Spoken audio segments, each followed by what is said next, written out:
Dibukanya pariwisata Bali untuk wisatawan internasional tanggal 14 Oktober 2021 merupakan kabar baik untuk pulihnya perekonomian Bali. Segala hal perlu dipersiapkan guna menyambut kedatangan wisatawan mancanegara, terutama penerapan protokol kesehatan yang sangat ketat menjadi prioritas utama.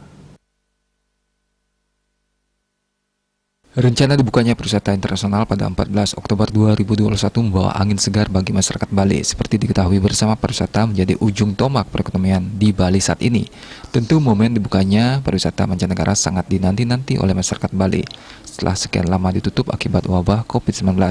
Menurut pemerhati pariwisata Gede Ngurah Ambar Putra, berbagai hal harus dipersiapkan dengan sangat baik dalam menyambut wisatawan mancanegara. Tak hanya itu, sebelum wisatawan asing masuk, Bali harus bisa merebut pasar domestik terlebih dahulu dengan tetap menjaga protokol kesehatan yang sangat ketat. Walaupun masyarakat luar negeri belum bisa umpamanya, tapi kita harus menjaring dulu yang domestik. Kami lihat baik itu di Jakarta, di Bandung, kota-kota besar sudah mulai penuh isian kamar hotelnya. Nah, begitu harapannya Bali bisa merebut pasar domestik ini. Tentu dengan tetap menjaga protokol kesehatan ini. Apapun kegiatannya harus dasarnya protokol kesehatan sehingga pembangunan ekonomi ini tetap didasari oleh kesehatan.